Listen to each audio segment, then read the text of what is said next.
पृथ्वी का 75% से भी ज्यादा क्षेत्र पानी ने घेर रखा है। मतलब 75% से भी ज्यादा अधिक क्षेत्र में केवल महासागर हैं। और आप जानते हैं कि समुद्रों के बारे में तो आज भी हम इंसान केवल 5% या उससे भी कम जान पाए हैं।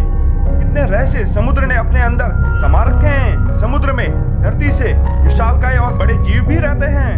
इनमें से कुछ जीव इतने ज्यादा खतरनाक है कि समुद्र पर राज करते हैं। उनमें से 2 जीवों का नाम है किलर वेल और ग्रेट व्हाइट शार्क। यह दोनों समुद्र पर राज करती हैं। लेकिन क्या हो यदि यह दोनों आपस में एक दूसरे के आमने सामने आ जाएं?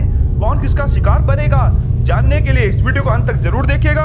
और अभी तक आपने हमारा चैनल सब्सक्राइब नहीं किया है तो सब्सक्राइब कर लीजिए, ताकि ऐसी रोचक जानकारी सबसे पहले आप तक पहुंचे। धन्यवाद दोस्तों। शार्क में ग्रेट व्हाइट शार्क सभी शार्कों में सबसे बड़ी होती है। यह समुद्र की रानी कहलाती है। विशालकाय समुद्र में कोई भी ऐसा जीव नहीं जो इस शार्क का सामना कर पाए। इसके 300 नोकीले दांत होते हैं जो किसी भी शिकार के शरीर से उसके अंग को तुरंत टुकड़ों में अलग कर दे। इसकी सूंघने की शक्ति काफी ज्यादा प्रबल होती है। यह समुद्र में काफी दूर तक कंपन तथा खून की गंध को महसूस कर सकती है।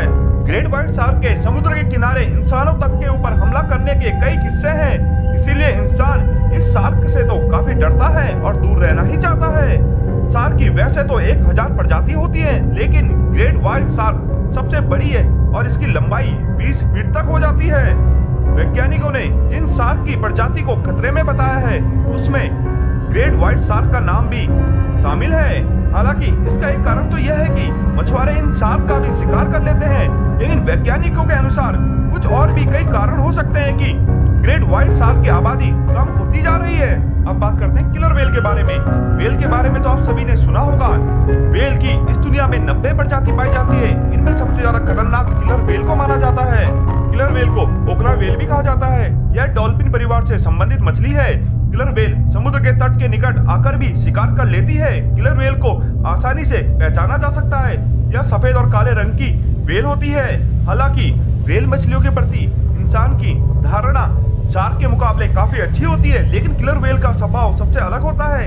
यह और वेल मछलियों की तरह नहीं होती। यह काफी आक्रामक स्वभाव की होती है। आप कल्पना कीजिए कि यदि किलर वेल किसी शिकार का पीछा करती होगी तो उस शिकार की क्या हालत होती होगी। उस शिकार का बच पाना कितना मुश्किल होगा। यह किलर वेल दुनिया के हर समुद्र में पाई जाती है, अर्थात यह समुद्र के उन हिस्सों में भी पाई जाती है जहाँ पर टेम्परेचर काफी कम होता है, और उन हिस्सों में भी पाई जाती है जहाँ पे टेम्परेचर काफी अधिक होता है। अब बात करते हैं इनकी कुछ शारीरिक विशेषताओं के बारे में। शार्क का वजन होता है 1100 किलो, तो वहीं वेल का वजन होता है 5400 किलो तक। शार्क की लंबाई होती है फीमेल में 6.4 मीटर और मेल में होती है 4.1 मीटर।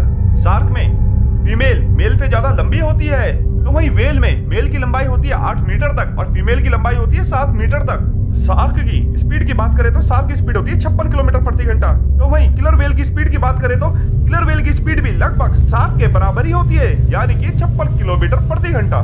शार्क के मुंह में 300 नोकीले दांत होते हैं, तो वहीं वेल के मुंह में 48 से लेकर 52 तक दांत होते हैं। यह थी इन दोनों जीवों की शारीरिक विशेषताएं।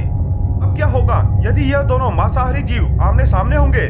शार्क और वेल दोनों ही खतरनाक शिकारी हैं। शार्क का वजन भले ही कम हो, लेकिन किलर वेल से कम तो बिल्कुल नहीं, क्योंकि शार्क के पास 300 दांत हैं जो और खतरनाक अटैक करने की रणनीति भी है, जो किलर वेल से काफी ज्यादा बढ़िया और बेहतर है। जहां किलर वेल के पास 48 से 52 दांत होते हैं, वहीं शार्क के पास 300 नोकीले दांत होते हैं जो एक बारी में अपने शिकार के अंग को उसके शरीर से अलग कर देती है। लेकिन किलर वेल और यदि ग्रेट व्हाइट शार्क का सामना हुआ तो किलर वेल की जीतने की प्रायिकता अधिक होगी, चाहे शार्क ज्यादा खतरनाक क्यों ना हो। जैसे कि आपने देखा